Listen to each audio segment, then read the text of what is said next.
Hey guys, Coach Hannah here. Welcome to my live. Today we're talking about hunger cues and macro tracking. So as a longtime macro tracker and a coach, I see this a lot in clients, and I did it a lot, is when you get used to macro tracking, you get used to always finishing your plate. You get used to planning in your snacks throughout the day, and when it's snack time, you eat your snack, and then when it's meal time, you finish your plate, and then when it's time for the next meal, you finish your plate.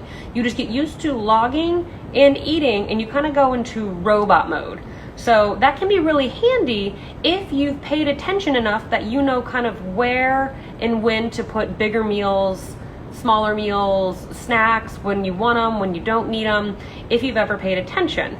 The one thing you can run into, a big issue with macro tracking, is that you can completely forget to ever try and listen to your body telling you when it's hungry or if it's not hungry anymore. You completely forget that your body totally has a say and can tell you if it wants food or if it doesn't want food. It can tell you these things. And so as macro trackers, we can get so used to, like, let's say, kind of like what I was talking about in my post this morning, like, okay, so I just had breakfast not even an hour ago.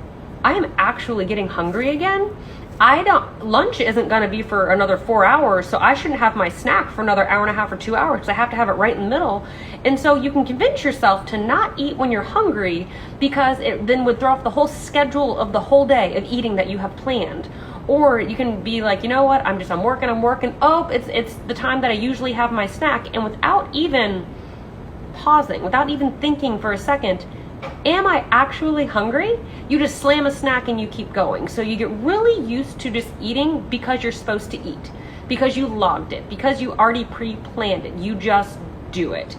So there's going to be a couple situations where you do need to put forth a little bit more effort and maybe eat when you're not starving. And that's if you have really, really low calorie, like a really long history of dieting, and you're stuck in this like low calorie mindset. That's the topic for a different day, and DM me if you're in that issue, because this doesn't really apply to you. This is just someone who is tracking macros and you are so afraid to ever veer from what you have planned. So that also then can contribute to when you are in a place where you're not tracking. Maybe you go, it's an impromptu visit from family, or going out to eat, and you already had something planned, and there's just no way that you can make it work. You're just like, oh my gosh, I'm not going to be able to meet my macros, or it's not going to be perfect, or whatever. So you just go into fuck it mode. You just start eating everything because you have no idea that you can stop eating before you finish your plate. When you're macro tracking, you finish your plate because you've already logged it out and planned it. So when you're not tracking, you forget how to eat like a normal human sometimes, and you just finish your plate even if you're not hungry. And then you're like, well, it wasn't perfect anyway, and I can't meet my macros, and you just keep eating. So macro tracking is a great tool, but you don't ever want to completely forget about listening to your hunger cues. So let's tie it back to the post that I made this morning. So it was a picture of a really big, massive dessert. It was delicious. So that day, this was a little while ago, I just randomly saw the picture on my phone. I was just like, I remember that day. And I thought I'd want to talk about this. So there was a ton of stuff on top of that yogurt bowl. That was not the initial game plan of the evening. So that day I was working, whatever, and I had the bar that's chopped up on top of that bowl. It's like I think it's a cherry Lara bar, and I had it planned as a snack. Like, I think maybe between lunch and dinner, or between breakfast and lunch. I don't remember where it was in the day, but I'm a snacker. I like to have snacks, and I think I forgot to eat it because I wasn't hungry. I wasn't getting hunger cues. I was just busy. I was doing things. I just wasn't hungry. And then I realized, I think when I was making dinner, that I'm like, wow, I didn't have my afternoon snack, and I usually do. And what made me realize it, because as I was making dinner, I was really hungry. I was like, oh man, I'm super hungry now. So I just made dinner as I was making usual, like whatever we had. And then after dinner, when my snack time came around, I always have a dessert before bed. If you followed me for more than like 3 days, you know I'm a big dessert person. I realized I was hungry again. So I was like, that's great. I'm actually just going to chop up the bar I was going to have a snack and add it to my yogurt bowl. So by the end of the day, my macros and calories were all met, and I didn't have to eat when I wasn't hungry earlier in the day just because I had it planned. And my hunger kind of sorted itself out. I wasn't hungry earlier in the day, so I didn't need to eat anything. Later in the day, I just hadn't had as many calories as I typically would have earlier in the day.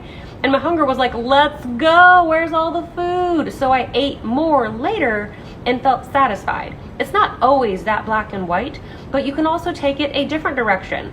Kind of, again, like what I talked about today in my post is like, even if you just had breakfast and an hour later you're like, man, my stomach is like growling, but I don't have lunch for a little while. Maybe if you ate when your stomach just started to feel hungry, you could satisfy it, and then that will hold you until whenever your break for lunch is from work or whenever you were going to have that anyway, instead of convincing yourself that you don't need to eat just yet because you just ate, because your body actually knows your body and you better than the app in your phone, I assure you.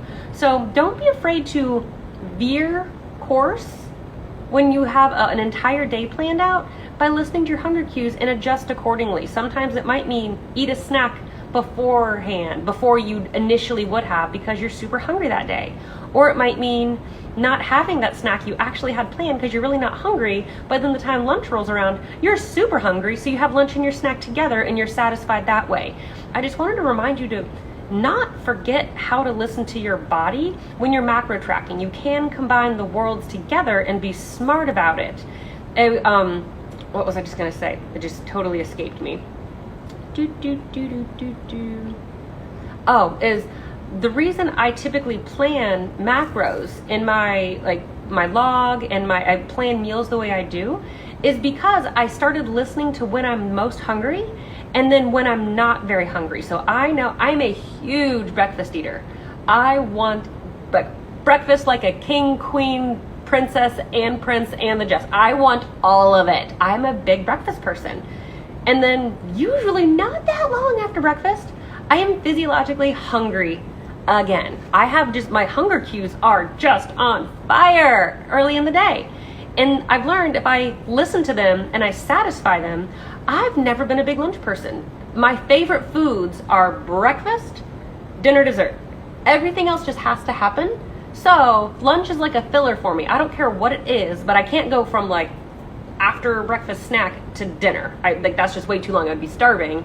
But I don't need a huge heavy lunch. That actually makes me feel way more sluggish than anything. So if I have just a monster of a breakfast, whenever I get hungry, usually not that long after breakfast, I'll have a snack.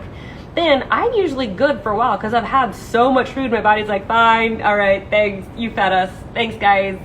Then I'm usually not hungry, and then I have a later light lunch, like, I'm usually salad, sandwich, something just pretty simple like a wrap, and then that usually holds me until dinner. Or if I have like a little snack before dinner, then I can have a pretty hefty sized dinner, and then I always have a dessert planned out just because I know I'm a night eater. I like to munch.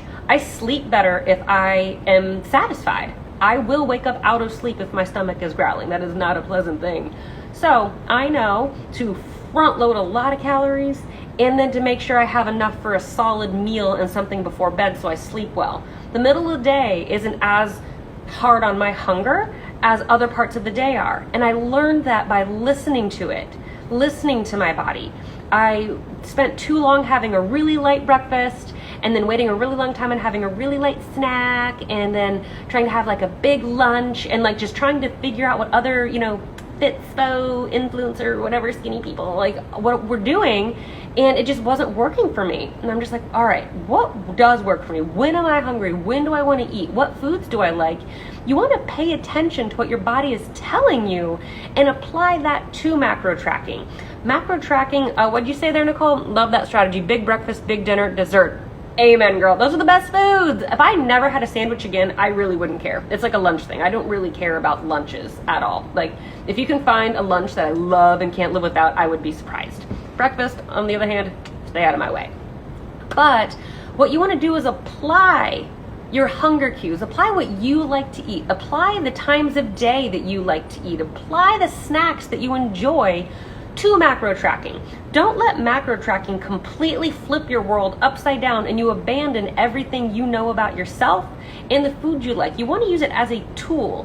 It is not the only way of living. And the more you can use macro tracking to meet your unique needs, the more you're going to be empowered when you're not actually tracking to continue to listen to your body and listen to your needs. It's those that really just go extremely narrow-minded, I track macros and I never go off plan, that you lose the ability to listen to your body, stop eating when you're not hungry, instead of always finishing your plate no matter what. Because if you just completely abandon hunger cues altogether, that's when you're in danger of flipping on bucket mode anytime you're not tracking and you don't have that app, that plan to tell you when to stop eating. You don't know how to stop eating because you've never stopped eating when your body asked you to stop eating. So you just go for it, and that is a dangerous place to be. So even if you have, a lunch planned out and you're eating and whatever, and you're just full, and you just maybe don't finish all of your crackers, and you don't eat all the chicken that was like on top of your salad, so you maybe had a little bit less carb and protein than you would have in lunch. Maybe when you're making dinner, have a little bit larger of a portion of protein and a little bit more carb if you're really trying to nail those numbers, and it all works out. And you might end up being hungrier at dinner because you didn't eat as many calories for lunch because you just weren't as hungry at lunch. It is okay to adjust your plan. It is essential when macro tracking, especially when new to macro tracking and really trying to, go after weight loss goals, physique goals, health goals, whatever, however you're using it. Having a game plan a few days in advance is essential. I literally plan my week by Sunday morning, and then I use that template to make my grocery list. So when I go to the grocery store, I buy actually what I need. I don't buy what I don't need, so it's a good financial thing too. But I have the whole week planned. But that doesn't mean if I wake up on Thursday and I'm not in the mood for whatever breakfast I logged on Thursday, I'm not just gonna force it because I already logged it. I'm gonna honor what my body wants and then adjust the rest of the day accordingly. Or if you wake up and just the day got away from you and it's crazy, and all of a sudden it's lunchtime, you realize you haven't eaten and you are starving, then have a bigger lunch because you completely missed breakfast. It is okay to use the things that you have planned as kind of like your guidebook, but be okay with adjusting. What is that thing in like Pirates of the Caribbean, like the pirate code, like, oh, they're more like guidelines anyway. Have a general template and then just adjust as needed. Don't be afraid to adjust when your body is telling you something that's not in line with what you planned. That's okay to do. So don't be afraid to trust yourself. Don't stuff yourself just to finish it because you logged it if you are really not hungry. And again, if you are a chronic undereater and need to get your calories up. Are we back? Okay, sorry, got a phone call. That's never convenient during a live. But basically I'm gonna wrap this up. So if you guys have any specific questions or feedback, start dropping them in now. But I don't want you to completely forget that your body tells you things and your body knows you better than the app. So it's so great to have a plan, but adjusting on an as needed basis can often work itself out by the end of the day. So if you guys have questions, concerns, anything, let me know, leave a comment, shoot me a DM. I'm here to help, and I am just sharing things that I see a lot in my clients and mistakes that I made. When I was new to macro tracking, the thought of not finishing your plate never even dawned on me. Or when I was going out to eat and like looking at like the like nutrition logs at the restaurant, if I couldn't eat the whole thing, I just completely eliminated it as an option because you finish your plate as a macro tracker. And I'm like, wow, it took me years to figure out, I'm like, that's what I really want. And eating half of it, I'll probably be satisfied. And that totally fits my macros. So be okay thinking outside of the box. Macro tracking is a great tool and can teach you a lot, but it can also really narrow your scope of how to approach food and nutrition in general. So don't be afraid to put your own spin on things in a sense. So hopefully this was helpful. Again, let me know what you guys need. I love you. Thank you for watching, and I'll catch you later.